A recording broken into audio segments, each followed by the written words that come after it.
നമസ്കാരം. ആദ്യം നോക്കാം ഈ മണിക്കൂറിലെ പ്രധാനപ്പെട്ട വാർത്തകൾ. കേരള സർവകലാശാല വിസിക്ക് തിരിച്ചടി. മുൻ രജിസ്ട്രാർ അനിൽകുമാറിന് നൽകിയ കുറ്റാരോപണ നോട്ടീസ് ഹൈക്കോടതി സ്റ്റേ ചെയ്തു. തുടർ നടപടികൾ പാടില്ലെന്ന് നിർദ്ദേശം. നടപടി അനിൽകുമാർ നൽകിയ ഹർജിയിൽ.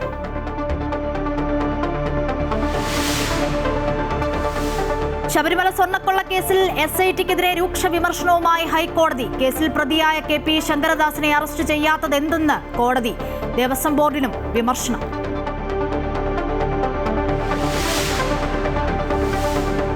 ബലാത്സംഗ കേസിൽ റിമാൻഡിലായ രാഹുൽ മാങ്കൂട്ടത്തിലിനെ കോടതിയിൽ ഹാജരാക്കാൻ ഉത്തരവിട്ട് തിരുവല്ല കോടതി. SITയുടെ കസ്റ്റഡി അപേക്ഷ നാളെ പരിഗണിക്കും. നിയമസഭാ തിരഞ്ഞെടുപ്പ് വിജ്ഞാപനത്തിന് മുൻപ് കുറ്റപത്രം നൽകാൻ SIT നീക്കം. 3 കേസിലും 1 മാസത്തിനകം അന്വേഷണം പൂർത്തിയാക്കും. യുവതിയെ ഭീഷണിപ്പെടുത്തിയതിന് കൂടുതൽ തെളിവുകൾ.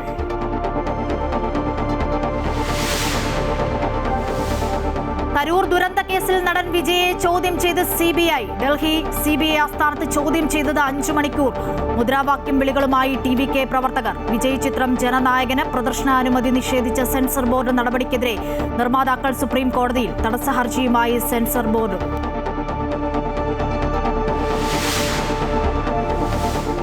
നടിയെ ആക്രമിച്ച കേസിൽ അതിജീവിതയുടെ അഭിഭാഷകയ്ക്കെതിരെ രൂക്ഷ വിമർശനവുമായി വിചാരണ കോടതി. വിചാരണ സമയത്ത് അഭിഭാഷക കോടതിയിൽ വന്നത് 10 ദിവസത്തിൽ താഴെയെന്നും കോടതിയിൽ വന്ന് ഉറങ്ങുകയാണ് പതിവെന്നും വിമർശനം.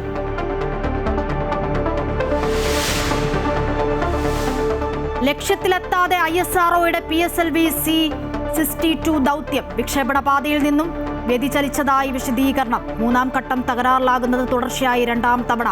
PSLV C-62 കുതിച്ചുയർന്നത് തന്ത്രപ്രധാനമായ അന്വേഷ ഉൾപ്പെടെ 16 പേലോഡുകളുമായി. കേരള സർവകലാശാല വൈസ് ചാൻസലർ മുൻ രജിസ്ട്രാർ അനിൽകുമാറിന് നൽകിയ കുറ്റാരോപണ നോട്ടീസ് ഹൈക്കോടതി സ്റ്റേ ചെയ്തു. നോട്ടീസിലെ തുടർ നടപടിയാണ് കോടതി താൽക്കാലികമായി തടഞ്ഞത്. മുൻ രജിസ്ട്രാർ അനിൽകുമാർ നൽകിയ ഹർജിയിലാണ് കോടതിയുടെ ഉത്തരവ്. വിവരങ്ങളുമായി അഡ്വക്കേറ്റ് രാജേഷ് ചേരുന്നുണ്ട് കൊച്ചിയിൽ നിന്നും. അഡ്വക്കേറ്റ്, ഹർജിയിൽ കോടതിയുടെ നിരീക്ഷണം എങ്ങനെയാണ്? മറ്റു വിവരങ്ങൾ. അശ്വതി, ഭാരതാംബ വിവാദത്തെ തുടർന്നുണ്ടായ സസ്പെൻഷനും അതേ തുടർന്നുള്ള കാരണം കാണിക്കലും എല്ലാം ഇപ്പോൾ എത്തി നിൽക്കുന്നത് ഒരു കുറ്റാരോപണ നോട്ടീസിലാണ്. അതിനു മുൻപ് തന്നെ KS അനിൽകുമാറിനെ യൂണിവേഴ്സിറ്റിയിൽ നിന്നും സർക്കാർ സ്ഥലം മാറ്റിയിരുന്നു. ദേവസ്വം ബോർഡ് കോളേജ് പ്രിൻസിപ്പളായി സ്ഥലം മാറ്റിയിരുന്നു. എങ്കിലും സസ്പെൻഷനിൽ ഇരുന്ന കാലത്ത് ഇദ്ദേഹം രജിസ്ട്രാറുടെ ചുമതലയില്ലാതിരുന്നിട്ടും രജിസ്ട്രാർ എന്ന രീതിയിൽ വന്ന് ഫയൽ നോക്കുകയും ചില ഫയലുകളിൽ ഒപ്പിടുകയും ചെയ്തു. ഇതിനെ ചോദ്യം ചെയ്തായിരുന്നു അന്ന് മെമ്മോയൊക്കെ നൽകിയിരുന്നത്. ആ വിഷയത്തിലാണ് ഇപ്പോൾ വൈസ് ചാൻസലർ മോഹൻ കുന്നുമ്മൽ അനിൽകുമാറിന് ഈ കുറ്റാരോപണ നോട്ടീസ് നൽകിയത്. ഇത് നടപടിക്രമം പാലിക്കാതെയാണെന്ന് ചൂണ്ടിക്കാട്ടി ആണ് ഇപ്പോൾ സസ്പെൻഷൻ. കാരണം സസ്പെൻഷനിലായിരുന്ന സമയത്ത് സെനറ്റ് കൂടി സസ്പെൻഷൻ പിൻവലിക്കുന്ന ഒരു തീരുമാനമുണ്ടായിരുന്നു. പക്ഷേ രജിസ്ട്രാറെ വൈസ് ചാൻസലർ സസ്പെൻഡ് ചെയ്തത് ചാൻസലർ കൂടിയായ ഗവർണർ അംഗീകരിക്കുകയും ചെയ്തു.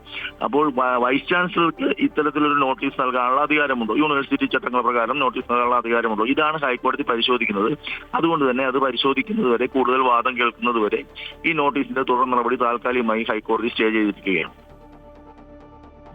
അഡ്വക്കേറ്റ് രാജേഷ്, മറ്റൊരു കാര്യം കൂടി അറിയേണ്ടതുണ്ട്. അതായത് ഈ ശബരിമല സ്വർണ്ണക്കൊള്ള കേസിൽ ശങ്കർദാസിനെ അറസ്റ്റ് ചെയ്യാത്തതിൽ SITക്ക് രൂക്ഷ വിമർശനമാണല്ലോ ഇന്നുണ്ടായത്. ദേവസ്വം ബോർഡിനെയും വിമർശിച്ചിട്ടുണ്ട്. ഒപ്പം പത്മകുമാറിന്റെയും ഗോവർദ്ധന്റെയും ജാമ്യാപേക്ഷ പരിഗണിക്കുന്ന വേളയിലാണ് ഈ ഹൈക്കോടതി SITക്കെതിരെ ആഞ്ഞടിച്ചത് എന്നതും ശ്രദ്ധേയമാണ്. തീർച്ചയായും അശ്വതി, ഇതിൽ തെറ്റിദ്ധാരണ ഉണ്ടാക്കുന്ന രീതിയിലുള്ള വാർത്തകൾ പലതും കാണുന്നുണ്ട്. അതുകൊണ്ട് തന്നെ ഒന്ന് വ്യക്തമായി പറയാം. ഇപ്പോൾ ദേവസ്വം ബോർഡിനെയും പ്രത്യേക അന്വേഷണ സംഘത്തെയും വിമർശിച്ചിട്ടുള്ളത് ജാമ്യാപേക്ഷ പരിഗണിക്കുന്ന സിംഗിൾ ബെഞ്ച്, അതായത് ജസ്റ്റിസ് ബദറുദ്ദീന്റെ ബെഞ്ചാണ്. ഇതുവരെ പ്രത്യേക അന്വേഷണ സംഘത്തിനെതിരെ വിമർശനം ഉന്നയിച്ചിട്ടുള്ളത് ഈ സിംഗിൾ ബെഞ്ചാണ്. ജാമ്യാപേക്ഷയിൽ മുമ്പ് ജാമ്യാപേക്ഷ തള്ളിക്കൊണ്ട് ആ ഉത്തരവിലും എന്തുകൊണ്ട് ശങ്കർദാസിനെ അറസ്റ്റ് ചെയ്യുന്നില്ല എന്ന ചോദ്യം ഹൈക്കോടതി ചോദിച്ചിരുന്നു. അത് സിംഗിൾ ബെഞ്ചാണ്. അതല്ലാതെ പ്രത്യേക അന്വേഷണ സംഘത്തിന് അന്വേഷണത്തിന് നിർദ്ദേശം നൽകുന്ന ദേവസ്വം ബെഞ്ച്, ഡിവിഷൻ ബെഞ്ച് അല്ല. ഈ സിംഗിൾ ബെഞ്ചാണ് ഇപ്പോഴും വിമർശനം ഉന്നയിച്ചത്. ശങ്കർദാസിന്റെ മകൻ ഉയർന്ന പോലീസ് ഉദ്യോഗസ്ഥനായതുകൊണ്ടാണോ, അദ്ദേഹം ഇപ്പോൾ എറണാകുളം കമ്മീഷണറാണ്, അതുകൊണ്ടാണോ ഈ അറസ്റ്റ് വൈകുന്നത്? ബാക്കിയുള്ളവരെ എല്ലാവരെയും അറസ്റ്റ് ചെയ്തിട്ടും ഇദ്ദേഹത്തിന് മാത്രം എന്താ ഇത്ര പ്രത്യേകത? കൂട്ടുത്തരവാദിത്വമുള്ളതല്ലേ? ഇദ്ദേഹത്തിന്റെ ലെറ്റർ പ്രകാരമല്ലേ, അല്ലെങ്കിൽ അനുവാദത്തോടു കൂടിയല്ലേ ഈ സ്വർണം ചെമ്പാക്കിയത്? ഇത്രയും വലിയ കൊള്ള നടന്നിട്ട് എന്ത് അസംബന്ധമാണ് പ്രത്യേക അന്വേഷണ സംഘം കാണിക്കുന്നത്? അന്വേഷണം ചില സ്ഥലത്ത് വരുമ്പോൾ മൗനം പാലിക്കുന്നത്, മെല്ലപ്പോക്ക് പോകുന്നത് എന്തുകൊണ്ടാണ്? ഇതൊക്കെയാണ് ഹൈക്കോടതിയുടെ രൂക്ഷമായ വിമർശനം. ദേവസ്വം ബോർഡിലും ഈ പറഞ്ഞ ദേവസ്വം ബോർഡിന്റെ നടപടിയിലും ബോർഡ് എടുത്ത തീരുമാനങ്ങളിലും എല്ലാം, അതായത് ഇത്തരത്തിലുള്ള ഹൈക്കോടതിയുടെ അനുമതി ഇല്ലാതെയുള്ള മാറ്റങ്ങൾ നടക്കുമ്പോൾ അത് സ്പെഷ്യൽ കമ്മീഷണർക്കൊക്കെ റിപ്പോർട്ട് ചെയ്യണം. അതൊന്നും ദേവസ്വം ബോർഡ് ചെയ്തിട്ടില്ല. അപ്പൊ ദേവസ്വം ബോർഡിലും നടക്കുന്നത് ഇത് തന്നെയാണ്. അതിന്റെ ഒക്കെ വിമർശനമാണ് ഇന്ന് നടത്തിയത്. അതിൽ ജാമ്യാപേക്ഷ വിധി പറയാൻ മാറ്റി. എങ്കിൽ പോലും ഈ ജാമ്യാപേക്ഷ വാദം കേൾക്കുമ്പോഴാണ് എന്തുകൊണ്ട് ശങ്കർദാസിനെ അറസ്റ്റ് ചെയ്യുന്നില്ല എന്നുള്ള ചോദ്യം. കാരണം സുപ്രീം കോടതി പോലും ഇടപെട്ടില്ല. ഹൈക്കോടതി ഉത്തരവുണ്ട് ശങ്കർദാസിനെ അറസ്റ്റ് ചെയ്യാത്ത എന്തുകൊണ്ടാണെന്നുള്ള ചോദ്യം ചോദിച്ചുകൊണ്ട്. അതിന് ആ കോടതിക്ക് അതിനുള്ള അധികാരമില്ല എന്ന് ചൂണ്ടിക്കാട്ടിക്കൊണ്ടായിരുന്നു ശങ്കർദാസ് സുപ്രീം കോടതിയെ സമീപിച്ചത്. പക്ഷേ സുപ്രീം കോടതി അത് പാടെ തള്ളുകയും ഭഗവാനെ പോലും വെറുതെ വിടില്ല, എന്ത് കൊള്ളയാണ് ഇവിടെ നടക്കുന്നതെന്ന് ചോദിച്ചുകൊണ്ട് എന്തെങ്കിലും ആവശ്യമുണ്ടെങ്കിൽ പോയി ഹൈക്കോടതിയിലോ അല്ലെങ്കിൽ സെഷൻസ് കോടതിയിലോ ജാമ്യാപേക്ഷ എന്നാണ് സുപ്രീം കോടതി പറഞ്ഞത്. അപ്പോൾ സുപ്രീം കോടതിയുടെ ഒരു ഇതുപോലും ഉണ്ടായിട്ടും, ഒരു പരാമർശം പോലും ഉണ്ടായിട്ടും എന്തുകൊണ്ട് ശങ്കർദാസിനെ അറസ്റ്റ് ചെയ്യുന്നില്ല? അപ്പൊ സർക്കാർ ഇതിൽ പ്രതിരോധിക്കുന്നത് ശങ്കർദാസ് ആശുപത്രിയിലാണ് കിടപ്പാണെന്നുള്ളത്. അതും ഹൈക്കോടതി രൂക്ഷമായി വിമർശിച്ചു. ഈ കേസ് വന്ന അന്ന് മുതൽ ഇദ്ദേഹം ആശുപത്രിയിലാണല്ലോ, ഇദ്ദേഹത്തിന് മാത്രം എന്താണ് ഇത്ര ആശുപത്രി പോകാനുള്ള അസുഖം? കേസ് വന്നുകൊണ്ടാണ് ആശുപത്രി പോയി കിടക്കുന്നത് എന്നുള്ള രീതിയിലുള്ള വിമർശനങ്ങളാണ് ഇന്ന് ഹൈക്കോടതിയുടെ സിംഗിൾ ബെഞ്ച്, അതായത് ജസ്റ്റിസ് ബദറുദ്ദീന്റെ ബെഞ്ച്, ജാമ്യാപേക്ഷ പരിഗണിക്കുന്ന ബെഞ്ച് നടത്തിയത്.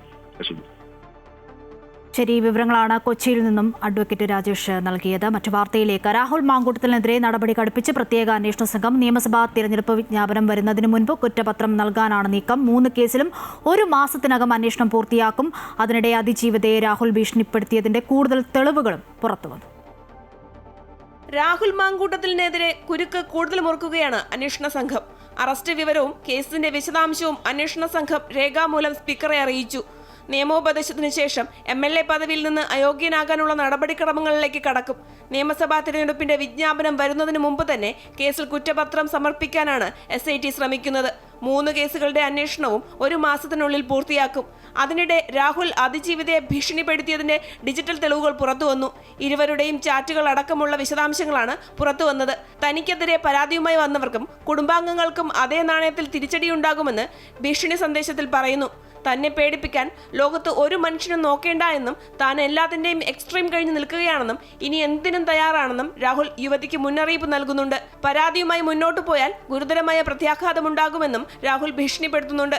അതിജീവിതയെ അപായപ്പെടുത്തുമെന്നും ഭീഷണിപ്പെടുത്തുന്ന രേഖകൾ ഉൾപ്പെടെ കാട്ടിയാകും പ്രോസിക്യൂഷൻ ജാമ്യാപേക്ഷയെ എതിർക്കുക. അമൃത ന്യൂസ്, തിരുവനന്തപുരം. ബലാത്സംഗ കേസിൽ റിമാൻഡിലായി ജയിലിൽ കഴിയുന്ന രാഹുൽ മാങ്കൂട്ടത്തിലിനെ കോടതിയിൽ ഹാജരാക്കാൻ ഉത്തരവിട്ട് Thiruvalla judicial first class magistrate കോടതി. ഇക്കാര്യം വ്യക്തമാക്കി കോടതി പ്രൊഡക്ഷൻ വാറന്റ് പുറപ്പെടുവിച്ചു. രാഹുലിനെ നാളെ നേരിട്ട് ഹാജരാക്കാനാണ് പോലീസിന് നൽകിയിരിക്കുന്ന നിർദ്ദേശം. കേസുമായി ബന്ധപ്പെട്ട് കൂടുതൽ തെളിവുകൾ കണ്ടെത്തുന്നതിനായി പ്രതിയെ 7 ദിവസത്തെ കസ്റ്റഡിയിൽ വേണമെന്ന് പ്രോസിക്യൂഷൻ കോടതിയിൽ ആവശ്യപ്പെട്ടു. എന്നാൽ രാഹുലിന് ജാമ്യം അനുവദിക്കണമെന്നാണ് പ്രതിഭാഗത്തിന്റെ വാദം. ഈ കേസിൽ ക്രൈം നിലനിൽക്കില്ല എന്ന് പ്രതിഭാഗം വാദിച്ചു. അന്വേഷണ ഉദ്യോഗസ്ഥന്റെ റിപ്പോർട്ട് കിട്ടാതെ എങ്ങനെ ജാമ്യാപേക്ഷ പരിഗണിക്കുമെന്ന് മജിസ്ട്രേറ്റ് ചോദിച്ചു. കസ്റ്റഡി അപേക്ഷയിലും ജാമ്യാപേക്ഷയിലും പ്രതിയെ ഹാജരാക്കിയ ശേഷം നാളെ കോടതി അന്തിമ തീരുമാനമെടുത്തേക്കുമെന്നാണ് സൂചന.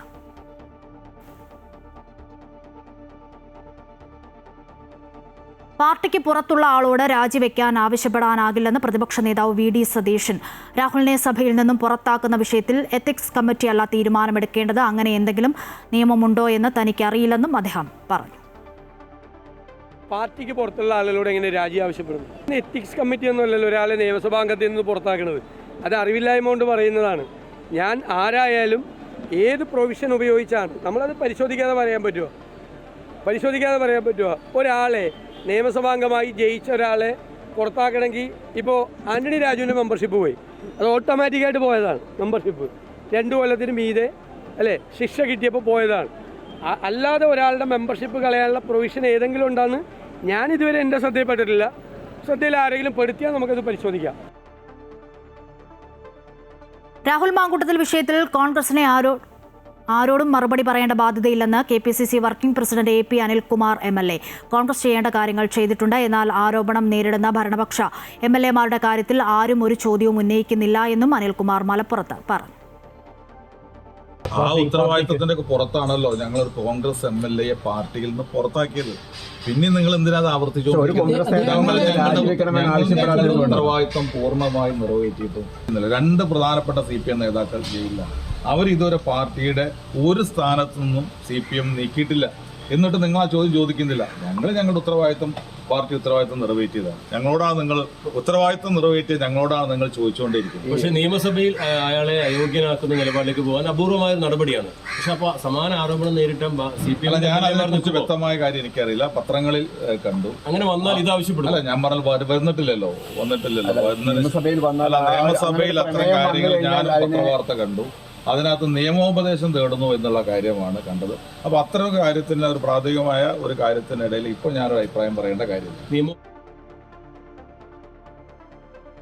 രാഹുൽ വിഷയത്തിൽ എല്ലാ കാലവും ഒരേ നിലപാടാണെന്നും ഈ വിഷയത്തിൽ CPM കോൺഗ്രസ് അന്തർധാരയാണെന്നും BJP സംസ്ഥാന അധ്യക്ഷൻ രാജീവ് ചന്ദ്രശേഖർ രാഹുലിനെ എന്തിനാണ് ഇന്നലെ അറസ്റ്റ് ചെയ്തതെന്നും 4 മാസം മുൻപേ FIR ഫയൽ ചെയ്ത് അറസ്റ്റ് ചെയ്യേണ്ടതായിരുന്നു എന്നും എന്നിട്ട് വൈകിയത് എന്തിനെന്നും രാജീവ് ചന്ദ്രശേഖർ ചോദിച്ചു.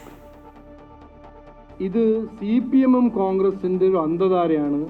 എങ്ങനെയെങ്കിലും ആ രാഹുൽ മാങ്കൂട്ടത്തിനെ ഒരു വശത്ത് സംരക്ഷിക്കുക, മറ്റേ വശത്ത് ഇതിന് ഈ ഒരു ന്യൂസ് ഐറ്റമിനെ എടുത്ത് ജനങ്ങൾ ശ്രദ്ധ തിരിക്കുക. ഇതെന്തിനാണ് ഇന്നലെ അറസ്റ്റ് ചെയ്തത്? ഇത് 4 മാസം മുമ്പ് ചെയ്യേണ്ട കാര്യമല്ലേ? എന്തിനാണ് FIR ഫയൽ ഇത്ര ലേറ്റായി ചെയ്തത്? ലോക്കൽ ബോഡി ഇലക്ഷൻ്റെ 4 ദിവസം മുമ്പ്.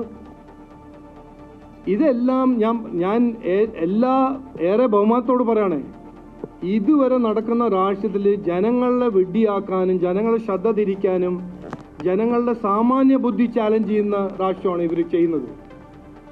രാഹുൽ മാങ്കൂട്ടം 4 മാസം 5 മാസം മുമ്പേ FIR ഫയൽ ചെയ്ത് അറസ്റ്റ് ചെയ്യേണ്ട ആളായിരുന്നു. കോൺഗ്രസ് പാർട്ടിയിൽ നിന്ന് എക്സ്പെൽ ചെയ്യേണ്ട ഒരാളായിരുന്നു, വ്യക്തിയായിരുന്നു. എന്നിട്ട് ഒന്നും ചെയ്തില്ല.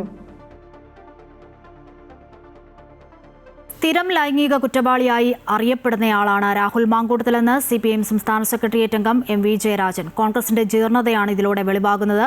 രാഹുലിന്റെ പേരിൽ നടപടിയെടുത്തുവെന്നാണ് കോൺഗ്രസ് പറയുന്നത്. 2022 തന്നെ രാഹുലിനെതിരെ യുവതി കോൺഗ്രസിന് പരാതി നൽകിയിരുന്നുവെന്നും എന്നിട്ടും ആ പരാതി മുക്കി രാഹുലിനെ സഹായിച്ചുവെന്നും MV ജയരാജൻ ആരോപിച്ചു. സാധാരണ കേരളീയ സമൂഹത്തിൽ ഒരു രാഷ്ട്രീയ പാർട്ടിയുടെ നേതാക്കളിൽ നിന്നും ഒരു MLA-യിൽ നിന്നും ഒരു ജനപ്രതിയിൽ നിന്നും ഉണ്ടാവാത്ത വിധമുള്ള സ്ഥിരം ലൈംഗിക കുറ്റവാളിയുടേതാണ് രാഹുലിൻ്റേത് എന്നാണ് മൂന്നാമത്തെ ഇരയുടെ പീഡനക്കഥകൾ വ്യക്തമാക്കപ്പെടുന്നത്. ഇനിയും ചിലത് വരാനുണ്ട് എന്നത് പല രീതിയിലും പുറത്തു വന്ന വിവരങ്ങൾ കാണാൻ കഴിയും. അതുകൊണ്ട് തന്നെ കോൺഗ്രസിൻ്റെ ഈ ജീർണ മുഖമാണ് വ്യക്തമാവുന്നത്. കോൺഗ്രസിൽ നിന്നും പുറത്താക്കിയെന്ന് പറയുമ്പോഴും രാഹുൽ മാങ്കൂട്ടത്തിനായി വഴിപാടും പൂജയും നടത്തി യൂത്ത് കോൺഗ്രസ് നേതാവ്. പള്ളിയിലും ക്ഷേത്രത്തിലും വഴിപാട് നടത്തിയത് യൂത്ത് കോൺഗ്രസ് പത്തനംതിട്ട ജില്ലാ ജനറൽ സെക്രട്ടറി റിജോ വള്ളംകുളമാണ്. പുതുപ്പള്ളി പള്ളിയിൽ 3 മേൽ കുർബാന, നന്നൂർ ദേവി ക്ഷേത്രത്തിൽ ശത്രുസംഹാര പൂജ, ഭാഗ്യസൂക്താർച്ചന എന്നിവ നടത്തിയതായും രാഹുലിന്റെ പ്രതിസന്ധി സമയം മാറാനാണ് പൂജയെന്നും റിജോ വള്ളംകുളം പറഞ്ഞു. തെറ്റ് ചെയ്തിട്ടുണ്ടോ ഇല്ലയോ എന്നത് രണ്ടാമത്തെ കാര്യമെന്നും ജില്ലാ ജനറൽ സെക്രട്ടറി പറയുന്നു. യുവ നേതാവെന്ന നിലയിലാണ്, കാരണം കോൺഗ്രസിൽ നിന്ന് പുറത്താക്കിയതാണ്. എന്നിരുന്നാലും വളർന്നു വരുന്ന ഒരു നേതാവിനെ തേജോവധം ചെയ്യുന്ന രീതിയിലാണ് ഇപ്പോൾ സമീപനങ്ങൾ. കാരണം രാഷ്ട്രീയപരമായിട്ടും രാഷ്ട്രീയ എതിരാളികളും അതുപോലെ തന്നെ സോഷ്യൽ മീഡിയയിലും തുറക്കാൻ പറ്റാത്ത രാഹുലിനെ കുറ്റം പറഞ്ഞുകൊണ്ട് മാത്രം മുന്നോട്ട് പോകുന്ന ഒരു സമീപനമാണ് കാണുന്നത്. രാഷ്ട്രീയപരമായിട്ടുള്ള വ്യക്തിപരമായുള്ള കാര്യമാണ് ഇപ്പോൾ ചെയ്തിരിക്കുന്നത്. ഇതിന് എൻ്റെ പ്രസ്ഥാനത്തിന് യാതൊരു ബന്ധവുമില്ല. എൻ്റെ വ്യക്തിപരമായ ആവശ്യപ്രകാരമാണ് എനിക്ക് ചെയ്തത്. തെറ്റ് ചെയ്തിട്ടുണ്ടോ ഇല്ലയോ എന്നുള്ളത് തെറ്റ് ചെയ്തിട്ടുണ്ടോ ഇല്ലയോ എന്നുള്ള രണ്ടാമത്തെ കാര്യം. കാരണം ഒരാളെ തേജോവധം ചെയ്യുമ്പോൾ കാരണം നമ്മളോട് ബന്ധം ഉണ്ടായിരുന്ന ഇപ്പോഴും ബന്ധമുള്ള ഒരു നേതാവായതുകൊണ്ടാണ്. തനിക്കെതിരെ പരാതി നൽകിയ അതിജീവിതയ്ക്കെതിരെ പരാതി നൽകി രാഹുൽ ഈശ്വർ നിരന്തരം പരാതി നൽകി തന്റെ സ്വൈര്യ ജീവിതം നശിപ്പിക്കുകയാണ്. അതിജീവിത ഗൂഢാലോചന നടത്തിയെങ്കിൽ അന്വേഷിക്കണം. 10-ാം തീയതി ശ്രീകാര്യം പോലീസ് സ്റ്റേഷനിൽ നൽകിയ പരാതിയിൽ ഇതുവരെ പോലീസ് നടപടിയെടുത്തിട്ടില്ലെന്നും രാഹുൽ ഈശ്വർ പറഞ്ഞു. ശബരിമല തന്ത്രിയുടെ അറസ്റ്റിലും അന്വേഷണ സംഘത്തിനെതിരെ രാഹുൽ ഈശ്വർ രംഗത്തെത്തി. തന്ത്രി ദേവന്റെ അനുമതി വാങ്ങിയില്ലെന്നാണ് പോലീസ് പറയുന്നത്. SIT അയ്യപ്പന്റെ മൊഴിയെടുത്തിട്ടാണോ ഇത് പറയുന്നതെന്നും രാഹുൽ ഈശ്വർ ചോദിച്ചു. അതായത് പോലീസുകാർ ദേവൻ അയ്യപ്പൻ മൊഴി തന്നു, അല്ലെങ്കിൽ അയ്യപ്പൻ അനുമതി കൊടുത്തു, അനുജ്ഞ എന്നാണ് പറയുന്ന, അനുമതി എന്ന് എടുത്താൽ മതി. അയ്യപ്പൻ പെർമിഷൻ കൊടുത്തു, അയ്യപ്പൻ അനുജ്ഞ കൊടുത്തോ ഇല്ലയോ എന്നറിയാൻ SITക്കാർക്ക് എങ്ങനെ പറ്റി? SITക്കാർ അയ്യപ്പൻ്റെ മൊഴി എടുത്തു. ആചാര കാര്യങ്ങളിൽ തന്ത്രി വീഴ്ച വരുത്തി. SITക്ക് എങ്ങനെ അറിയാം അവിടുത്തെ ആചാരവും കാര്യങ്ങളും എന്താണ്? ഒന്നുമില്ല. തന്ത്രിയെ അറസ്റ്റ് ചെയ്ത് കഴിഞ്ഞാൽ CPMനെതിരെ, ശ്രീ പിണറായി വിജയൻ അവർക്കെതിരെ വരുന്ന രാഷ്ട്രീയപരമായ ആരോപണങ്ങളുടെ മൊനയൊടിക്കാൻ കഴിയും. കണ്ടോ, തന്ത്രിയൊക്കെയാണ് ഇതിൻ്റെ പിന്നിൽ, തന്ത്രിയും പോറ്റിയും ആണ് ഇതിൻ്റെ എല്ലാം പിന്നിൽ എന്ന് പറയാൻ വേണ്ടി തന്ത്രിയെ അറസ്റ്റ് ചെയ്തു. നടിയെ ആക്രമിച്ച കേസിൽ അതിജീവിതയുടെ അഭിഭാഷക TB മിനിക്കെതിരെ രൂക്ഷ വിമർശനവുമായി വിചാരണ കോടതി. വിചാരണ സമയത്ത് അഭിഭാഷക കോടതിയിൽ വന്നത് 10 ദിവസത്തിൽ താഴെ മാത്രം. കോടതിയിൽ ഉണ്ടാകുമ്പോൾ ഉറങ്ങുന്നതാണ് പതിവ്. വിശ്രമ സ്ഥലം എന്ന രീതിയിലാണ് അഭിഭാഷക കോടതിയെ കാണുന്നതെന്നും വിചാരണ കോടതി വിമർശിച്ചു. കോട്ടയം പഴുക്കാനില കായൽ ശുചീകരണത്തിന് കിഫ്ബി 103.73 കോടി രൂപയുടെ ഫണ്ട് അനുവദിച്ചു. 2ാം കുട്ടനാട് പാക്കേജിന്റെ ഭാഗമായാണ് പദ്ധതി നടപ്പിലാക്കുക. മലരിക്കൽ ആമ്പൽ ഗ്രാമത്തിന്റെ വികസനത്തിന് 104 കോടി രൂപയും പദ്ധതിയും കിഫ്ബി ആവിഷ്കരിച്ചിട്ടുണ്ട്. ഇതുവഴി പ്രദേശത്തെ ടൂറിസം മേഖലയ്ക്ക് കൂടുതൽ ഉണർവ് ഉണ്ടാകുമെന്നാണ് പ്രതീക്ഷ. കോട്ടയം ജില്ലയുടെ പടിഞ്ഞാറൻ മേഖലയിൽ കാർഷിക വിനോദസഞ്ചാര മേഖലകളിൽ കുതിപ്പ് സൃഷ്ടിക്കാൻ ലക്ഷ്യമിട്ടാണ് പഴുക്കാനില കായൽ ശുചീകരണം നടപ്പാക്കുന്നത്. ഇതിനായി കിഫ്ബിയിൽ നിന്നും 103.73 കോടി രൂപ അനുവദിച്ചു. മലരിക്കൽ ആമ്പൽ ഗ്രാമ വികസനത്തിനായി 104 കോടി രൂപയും അനുവദിച്ചിട്ടുണ്ട്. വേമ്പനാട്ട് കായലിന്റെ ഭാഗമായി കോട്ടയം നഗരത്തിനോടും തിരുവാർപ്പ് പഞ്ചായത്തിനോടും ചേർന്ന് കിടക്കുന്ന പഴുക്കാനില കായൽ മീനച്ചിലാറിന്റെയും കൊടുരാറിന്റെയും പതനസ്ഥാനമാണ്. കായലിൽ അടിഞ്ഞുകൂടിയ 3.68 ലക്ഷം ക്യൂബിക് മീറ്റർ എക്കൽ കോരിയെടുത്ത് തിരുവാർപ്പ് പഞ്ചായത്തിൽ ഉൾപ്പെട്ട J ബ്ലോക്ക്, 900, തിരുവായ്ക്കരി, കോട്ടയം നഗരസഭയുടെ ഭാഗമായ F ബ്ലോക്ക് എന്നീ പാടശേഖരങ്ങളുടെ 27.8 കിലോമീറ്റർ പുറംബണ്ടുകൾ ബലപ്പെടുത്തി ഗതാഗതയോഗ്യമാക്കി വികസിപ്പിക്കുന്നതിനും നെൽകൃഷി സംരക്ഷിക്കുന്നതിനുമാണ് പദ്ധതി ലക്ഷ്യമിടുന്നത്. പുതിയ മോട്ടോർ തറകൾ സ്ഥാപിക്കുന്നത് വഴി വെള്ളം വറ്റിക്കൽ എളുപ്പവുമാകും. 3 പാടശേഖരങ്ങൾ 1100 ഏക്കർ നെൽപ്പാടം ഉണ്ട്. ആമ്പൽ പാടത്തിന് J ബ്ലോക്ക്, മറ്റൊരു ആമ്പൽ പാടം 850 ഏക്കർ ഉണ്ട് തിരുവായ്ക്കരി, അത് 2 തിരുവാർപ്പ് പഞ്ചായത്തിൽ. 3ാമത്തത് F ബ്ലോക്ക്, അത് കോട്ടയം നഗരസഭയിലെ പള്ളം പടിഞ്ഞാറ്. ഈ 3 പാടങ്ങളുടെയും കർഷകരെ സംഘടിപ്പിച്ച് അതിന്റെ ചുറ്റുബണ്ടുകളിൽ ഈ ചെളി കുത്തിയെടുത്ത് ബണ്ട് റോഡാക്കുകയും അവിടുത്തെ എല്ലാ മോട്ടോർ തറകളും പുതിയ നിർമ്മാണം ഉണ്ടാക്കി നവീകരിച്ച് ഏറ്റവും നല്ല നിലയ്ക്ക് കൃഷി ലഭ്യമാകാനും വാഹന ഗതാഗതം ലഭ്യമാക്കാനുമാണ് പദ്ധതി. കായലിലെ എക്കൽ നീക്കുന്നതിലൂടെ കോട്ടയം നഗരത്തിന്റെ പടിഞ്ഞാറൻ ഭാഗത്തെ വെള്ളപ്പൊക്കം നല്ലൊരു പരിധിവരെ നിയന്ത്രിക്കാൻ കഴിയുന്നതിനൊപ്പം കോട്ടയം പോർട്ടിലേക്കുള്ള യാത്രയും സുഗമമാകും. മലരിക്കൽ ആമ്പൽ ഗ്രാമത്തിനായി അനുവദിച്ച ഫണ്ട് ഉപയോഗിച്ച് വികസനം കൂടി യാഥാർത്ഥ്യമാകുന്നതോടെ ഫാം ടൂറിസം, കായൽ ടൂറിസം എന്നിവയ്ക്കും വളർച്ചയുണ്ടാകും. ആമ്പൽ സീസണിൽ മാത്രമായി പരിമിതപ്പെട്ടിരുന്ന മലരിക്കലിലെ ടൂറിസം ഇതുവഴി വർഷം മുഴുവൻ നീണ്ടു നിൽക്കുന്നതാകും എന്നുമാണ് പ്രതീക്ഷിക്കപ്പെടുന്നത്. അമൃത ന്യൂസ്, കോട്ടയം. കരൂർ രാഷ്ട്രീയ റാലിക്കിടെയുണ്ടായ ദുരന്തവുമായി ബന്ധപ്പെട്ട കേസിൽ TVK അധ്യക്ഷൻ വിജയുടെ മൊഴിയെടുക്കൽ പൂർത്തിയായി. ഡൽഹിയിൽ CBI ആസ്ഥാനത്താണ് മൊഴിയെടുത്തത്. വിജയെ CBI ചോദ്യം ചെയ്തത് 5 മണിക്കൂറാണ്. കനത്ത സുരക്ഷയാണ് CBI ആസ്ഥാനത്ത് ഒരുക്കിയിരുന്നത്. 2 ദിവസത്തോളം വിജയെ ചോദ്യം ചെയ്യാനാണ് CBI നീക്കമെന്നാണ് ആദ്യം പുറത്തുവന്ന റിപ്പോർട്ടുകൾ. എന്നാൽ ചോദ്യം ചെയ്യൽ ഇന്നത്തോടുകൂടി പൂർത്തിയായെന്നും നടപടിക്രമങ്ങൾ വീഡിയോയിൽ ചിത്രീകരിച്ചില്ലെന്നുമാണ് ലഭിക്കുന്ന വിവരം. ദുരന്തത്തിന് പിന്നാലെ സുരക്ഷാ വീഴ്ചകളും മാനദണ്ഡങ്ങളുടെ ലംഘനവുമാണ് CBI പ്രധാനമായും പരിശോധിക്കുന്നത്. ജനനായകൻ സിനിമാ വിവാദത്തിൽ സെൻസർ ബോർഡ് സുപ്രീം കോടതിയിൽ തടസ്സ ഹർജി നൽകി.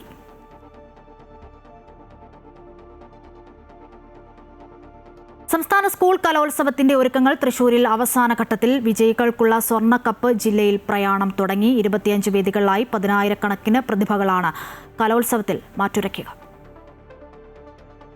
ജില്ലാ അതിർത്തിയിൽ നിന്നും ആവേശത്തോടെ സ്വർണ്ണക്കപ്പ് വിദ്യാർത്ഥികൾ സ്വീകരിച്ചു. ചാലക്കുടിയിൽ ആവേശ സ്വീകരണമാണ് സ്വർണ്ണക്കപ്പിന് നൽകിയത്. മാള, കൊടുങ്ങല്ലൂർ, ചേലക്കര റൂട്ടുകളിൽ പ്രയാണം അവസാനിപ്പിച്ച് കപ്പ് നാളെ കലോത്സവ നഗരിയിലെത്തും. കരഘോഷങ്ങൾ മുഴങ്ങിക്കൊണ്ട് നമ്മുടെ കപ്പ് നമ്മൾ ഏറ്റുവാങ്ങുകയാണ്. ഈ കപ്പ് ഇനി തിരിച്ചു പോകുന്നതല്ല എന്ന് നമുക്ക് മനസ്സിൽ സ്വപ്നം കാണാം. ഈ കപ്പ് ആർക്കും വിട്ടുകൊടുക്കരുത്. ഈ സ്വർണ്ണ കപ്പ് നമ്മുടേത് മാത്രമാകണം. കലോത്സവത്തിന്റെ പ്രധാന വേദി സംഘാടകർക്ക് കൈമാറിക്കഴിഞ്ഞു. മറ്റു വേദികളുടെ നിർമ്മാണം അവസാന ഘട്ടത്തിലാണ്. 10 SIമാരുടെ കീഴിൽ 1200ഓളം പോലീസുകാരെയാണ് സുരക്ഷയ്ക്കായി ഒരുക്കിയിട്ടുള്ളത്. നഗരത്തിൽ സ്ത്രീ സൗഹൃദ ടാക്സികളും സർവീസ് നടത്തും. ഊട്ടുപുരയിൽ നാളെ വൈകിട്ട് മുതൽ ഭക്ഷണ വിതരണം തുടങ്ങും. പഴയുടെ മോഹൻ നമ്പൂതിരിയുടെ നേതൃത്വത്തിൽ പാചകം ഇത്തവണയും കേമമാവും. 25,000-ലധികം പേർക്കാണ് ഭക്ഷണം ഒരുക്കിയിരിക്കുന്നത്. അമൃത ന്യൂസ്, തൃശൂർ.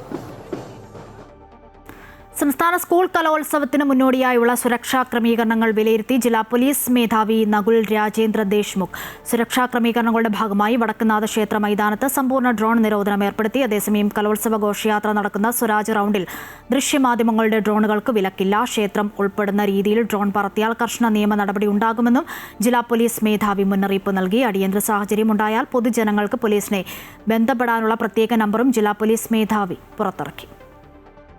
ടോട്ടൽ 1200 മേളില് പോലീസുകാർ ഈ സമയത്ത് സിറ്റിയിൽ ജനങ്ങളുടെ സേവനം വേണ്ടി ഉണ്ടാവും.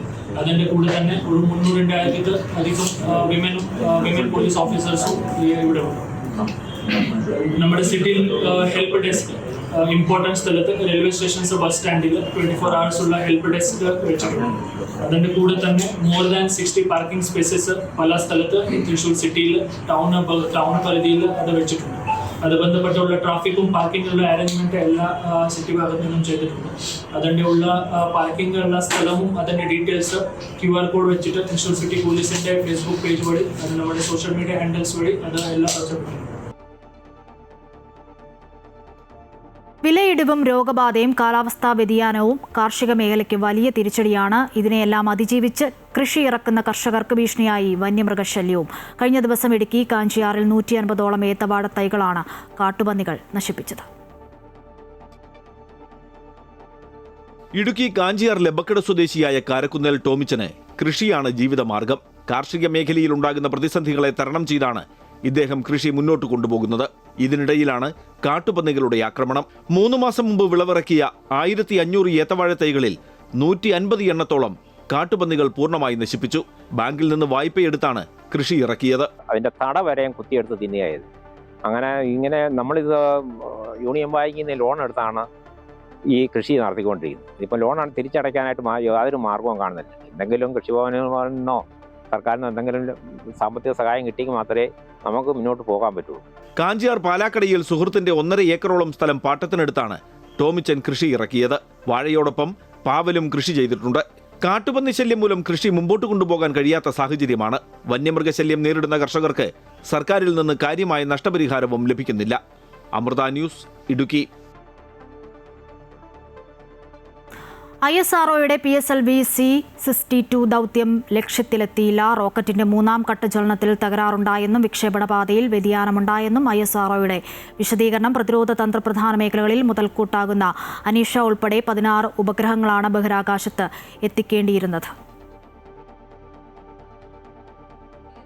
2026 ആദ്യ ഉപഗ്രഹ വിക്ഷേപണത്തിലെ പരാജയം ISROയ്ക്കുണ്ടാക്കുന്ന ക്ഷീണം ചെറുതല്ല. വിക്ഷേപണത്തിന്റെ 3ാം ഘട്ടം തകരാറിലാകുന്നത് ഇത് തുടർച്ചയായ 2ാം തവണയാണ്. ശ്രീഹരിക്കോട്ടയിലെ സതീഷ് ധവാൻ സ്പേസ് സെന്ററിൽ നിന്ന് രാവിലെ 10:17 PSLV C-62 കുതിച്ചുയർന്നത്. ആദ്യ 2 ഘട്ടങ്ങളും വിജയമായിരുന്നു. പിന്നാലെ റോക്കറ്റിന്റെ 3ാം ഭാഗം വേർപെട്ട ശേഷം സാങ്കേതിക പ്രശ്നമുണ്ടായി.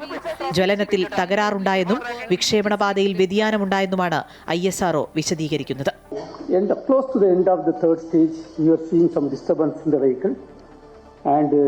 There was a deviation in the path of the vehicle, and the mission could not proceed in the expected path.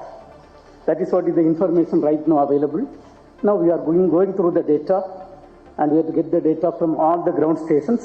And once the data analysis is completed, we shall come back to you. ഭൗമോപരിതലത്തെ സൂക്ഷ്മമായി നിരീക്ഷിക്കുന്നതിനായി രൂപകൽപ്പന ചെയ്ത EOS N1 അന്വേഷയായിരുന്നു ദൗത്യത്തിലെ പ്രധാന ഉപഗ്രഹം. കൃഷി, നഗര mapping, പരിസ്ഥിതി നിരീക്ഷണം എന്നിവ ഉൾപ്പെടെ ഇന്ത്യയുടെ റിമോട്ട് സെൻസിംഗ് കഴിവുകൾ വർദ്ധിപ്പിക്കുന്നതിനായി രൂപകൽപ്പന ചെയ്തതാണിത്. അന്വേഷയ്ക്ക് പുറമെ UK, ബ്രസീൽ, നേപ്പാൾ എന്നീ രാജ്യങ്ങളിൽ നിന്നുള്ള ചെറു ഉപഗ്രഹങ്ങളും ഇന്ത്യൻ സ്റ്റാർട്ടപ്പുകളുടെ ഉപഗ്രഹങ്ങളും ദൗത്യത്തിന്റെ ഭാഗമായിരുന്നു. 2025 മെയ് മാസം നടന്ന PSLVയുടെ കഴിഞ്ഞ വിക്ഷേപണവും പരാജയമായിരുന്നു. അന്നും 3ാം ഘട്ടത്തിലാണ് തിരിച്ചടിയുണ്ടായത്. News desk, Amrita TV. Idukki Rajakkad വിളവെടുപ്പിന് ഭാഗമായ മത്സ്യങ്ങളെ കുളത്തിൽ നിന്നും മോഷ്ടിച്ചതായി പരാതി. രാജാക്കാട് മമ്മട്ടിക്കാനം സ്വദേശി സന്തോഷിന്റെ ഏലത്തോട്ടത്തിലെ കുളത്തിൽ നിന്നുമാണ് മത്സ്യങ്ങളെ മോഷ്ടിച്ചത്.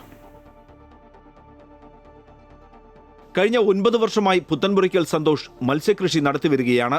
ഏറ്റവും ഒടുവിൽ 2500 മത്സ്യക്കുഞ്ഞുങ്ങളെയാണ് കുളത്തിൽ നിക്ഷേപിച്ചിരുന്നത്. സിലോപ്പിയ, നട്ടർ അടക്കമുള്ള മത്സ്യങ്ങളെ അടുത്ത ദിവസം വിളവെടുക്കാൻ കഴിയുമായിരുന്നു. ഇതിനിടെയാണ് കുളത്തിലുണ്ടായിരുന്ന മുഴുവൻ മത്സ്യങ്ങളെയും മോഷ്ടിച്ചത്. കുറെ മത്സ്യങ്ങൾ ചത്തുപൊങ്ങുകയും ചെയ്തു. സന്തോഷ് രാജാക്കാട് പോലീസിൽ പരാതി നൽകി. 2500ഓളം മീൻ കുഞ്ഞുങ്ങളെ നിക്ഷേപിച്ചതായിരുന്നു. എല്ലാം വിളവെടുക്കാറായതായിരുന്നു. നട്ടറും സിലോപ്പിയായിരുന്നു ഏറ്റവും കൂടുതൽ ഉണ്ടായിരുന്നത്. മുഴുത്ത മീനുകളെല്ലാം എങ്ങനെയോ ആരോ പിടിച്ചുകൊണ്ട് പോയി. ചെറിയ മീനുകളെല്ലാം കുളത്തിൽ ചത്തു പൊങ്ങിയേക്കുവാണ്. എന്താ സംഭവം ഞങ്ങൾക്ക് അറിയില്ല. രാജാക്കാട് സ്റ്റേഷനിൽ പരാതി കൊടുത്തിട്ടുണ്ട്. രാവിലെ ഇതര സംസ്ഥാന തൊഴിലാളി മീനുകൾക്ക് തീറ്റ നൽകാനെത്തിയപ്പോഴാണ് മത്സ്യങ്ങളെ മോഷ്ടിച്ചതായി മനസ്സിലായത്. മുൻപും ഇവിടെ മോഷണ ശ്രമം നടന്നിരുന്നു. ഇതിനുശേഷം CCTV സ്ഥാപിക്കുകയും ചെയ്തു. എന്നാൽ മരത്തിൽ സ്ഥാപിച്ചിരിക്കുന്ന CCTV ക്യാമറയിൽ കുളത്തിന്റെ പൂർണ്ണ ദൃശ്യങ്ങൾ വ്യക്തമല്ല. രാജാക്കാട് പോലീസ് കേസെടുത്ത് അന്വേഷണം ആരംഭിച്ചു. അമൃത ന്യൂസ്, ഇടുക്കി.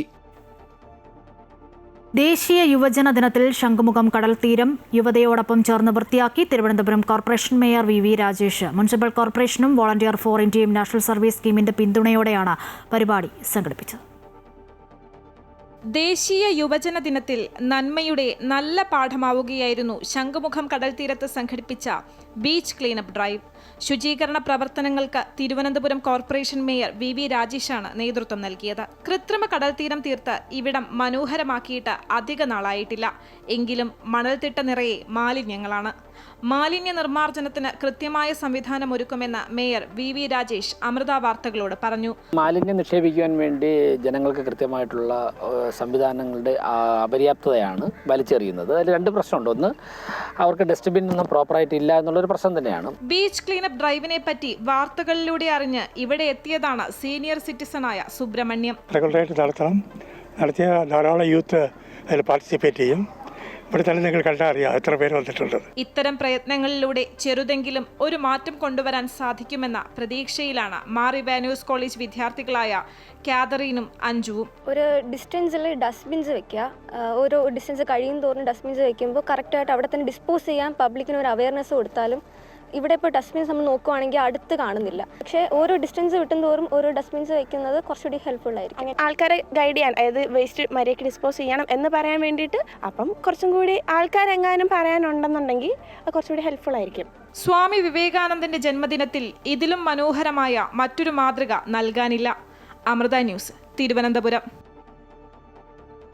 വന്ദേ ഭാരത് സ്ലീപ്പർ ട്രെയിനുകളുടെ ടിക്കറ്റ് നിരക്കുകൾ പുറത്തുവിട്ട് റെയിൽവേ. RSC വെയിറ്റിംഗ് ലിസ്റ്റ് ടിക്കറ്റുകൾ ഉണ്ടാകില്ല. സീറ്റുകൾ ഒഴിവില്ലെങ്കിൽ ടിക്കറ്റ് ഇഷ്യൂ ചെയ്യില്ല. രാജധാനി എക്സ്പ്രസിനേക്കാൾ അല്പം ഉയർന്ന നിരക്കാണ് വന്ദേ ഭാരത് സ്ലീപ്പറിന്. കുറഞ്ഞത് 400 കിലോമീറ്റർ ദൂരത്തിനുള്ള ചാർജ് ഈടാക്കും. തേർഡ്, സെക്കൻഡ് AC-കൾക്ക് 400 കിലോമീറ്ററിന് കുറഞ്ഞ നിരക്ക് യഥാക്രമം 960, 1240 രൂപയാണ്. ഫസ്റ്റ് AC നിരക്ക് 1520 രൂപ.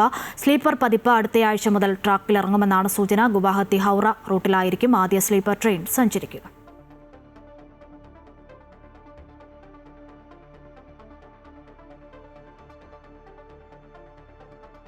മുഖ്യമന്ത്രിക്ക് മറുപടിയുമായി BJP സംസ്ഥാന അധ്യക്ഷൻ രാജീവ് ചന്ദ്രശേഖർ. ഇതുപോലെ കടമെടുക്കുന്ന സംസ്ഥാനം രാജ്യത്ത് വേറെയില്ലെന്നും കേന്ദ്ര വിഹിതത്തിന്റെ കാര്യത്തിൽ തുറന്ന സംവാദത്തിന് മുഖ്യമന്ത്രിയെ വെല്ലുവിളിക്കുകയാണെന്നും CPM.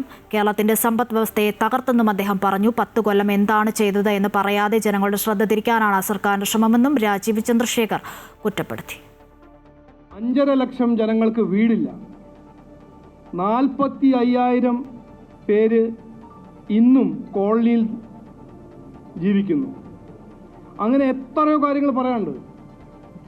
അപ്പോൾ നമ്മുടെ ബഹുമാനപ്പെട്ട മുഖ്യമന്ത്രി ജനങ്ങളുടെ ശ്രദ്ധ തിരിക്കാൻ ഈ നുണയിൻ്റെ കൊട്ടാരം സൃഷ്ടിക്കുമ്പോൾ അദ്ദേഹത്തോട് പറയാൻ ആഗ്രഹിക്കുന്നത് ഞാൻ ഒരു കാര്യം മാത്രം. തെളിവുകൊണ്ട്, വസ്തുതയോണ്ട് ഞങ്ങൾ നിങ്ങളുടെ നുണ കൊട്ടാരം പൊളിക്കും. സ്വാമിയേ